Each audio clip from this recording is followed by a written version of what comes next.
सभापति महोदय, वर्तमान सरकार द्वारा प्रस्तुत सामान्य बजट के समर्थन में बोलने के लिए मैं खड़ा हुआ हूँ। पिछले 2 दिनों से सदन में बजट पर चर्चा चल रही है। पक्ष और विपक्ष के तमाम माननीय सदस्यों ने अपने अपने विचार और सुझाव रखे हैं।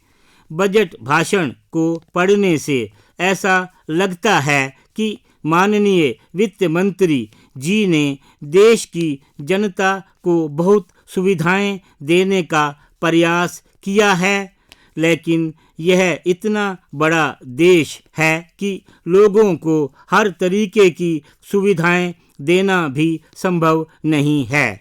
इसी कड़ी में बजट में जो कमियां मुझे नज़र आ रही हैं, मैं उनकी ओर सरकार का ध्यान आपके माध्यम से दिलाना चाहता हूँ। माननीय मंत्री जी के भाषण में बिंदु सर्व शिक्षा अभियान रहा है, जो कि वर्तमान सरकार द्वारा चलाया गया है। माननीय प्रधानमंत्री जी ने इस अभियान में बहुत रुचि दिखाई है। इस योजना के द्वारा देश में पिछड़े गांवों तक प्राथमिक शिक्षा को बढ़ाने का प्रयास इस सरकार ने किया है। इसी संदर्भ में मैं सरकार का ध्यान इस बात की ओर दिलाना चाहता हूं कि पिछले वर्षों में जो विद्यालय इस दिशा में खुले, उनमें सरकारों द्वारा राजनीति के आसार दिखाई दिए। मैं खास तौर से अपने प्रदेश, जहां से कि मैं निर्वाचित होकर आया हूं, उत्तर प्रदेश की ओर सरकार का ध्यान आकर्षित करना चाहता हूं, जहां पर विद्यालयों की आवश्यकता नहीं है, जहां विद्यालय खोलने के लिए एक निश्चित आबादी नहीं है, वहां विद्यालय खोल दिए गए।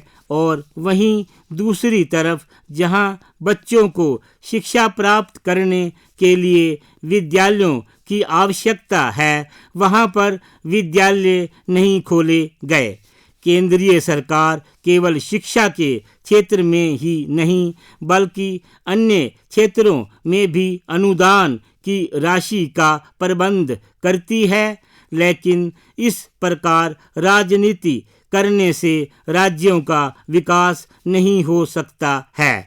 इसलिए मेरा सरकार से निवेदन है कि वह इस दिशा में उचित कदम उठाए। महोदय, हमारी सरकार का एक बड़ा महत्वपूर्ण नारा भारत निर्माण का है। भारत निर्माण की कल्पना में आपने विभिन्न बिंदुओं का समावेश किया है, जैसे सिंचाई कार्यक्रम, ग्रामीण सड़क कार्यक्रम, ग्रामीण आवासों का निर्माण आदि। इन योजनाओं के तहत आपने भारत निर्माण का सपना देखा है, जो पूरा होना चाहिए। इस दिशा में सरकार के समक्ष मैं एक सुझाव रखना चाहता हूँ।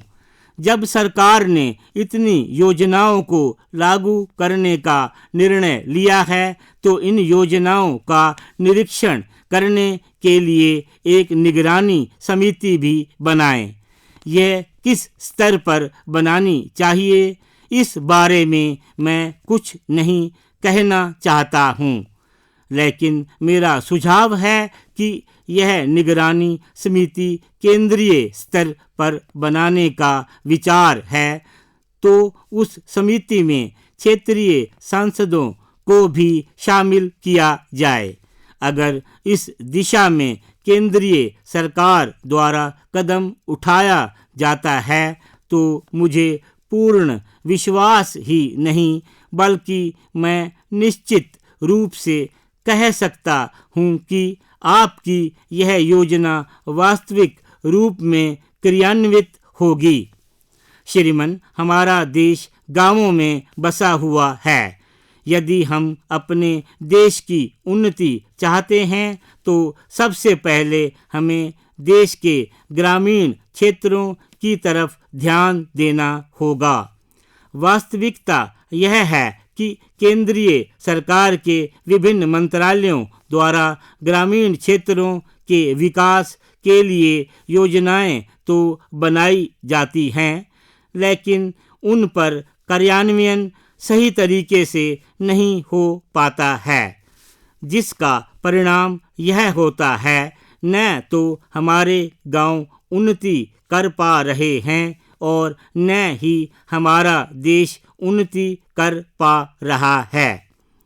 मैं आपका ध्यान एक महत्वपूर्ण योजना की तरफ दिलाना चाहता हूँ।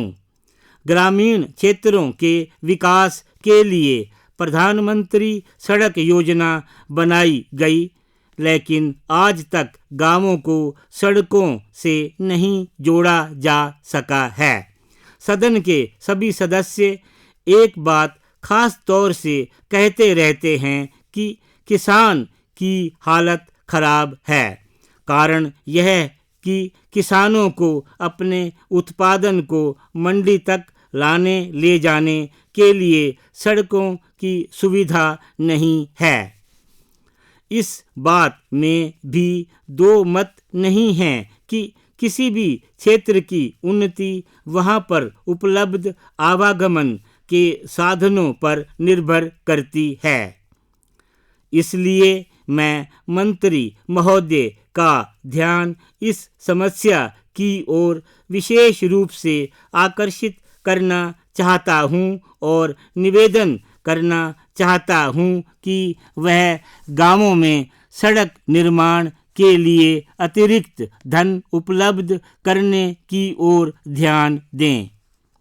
महोदय, समय के अभाव को ध्यान में रखते हुए मैं केवल एक समस्या की ओर सरकार का ध्यान आपके माध्यम से दिलाना चाहता हूँ।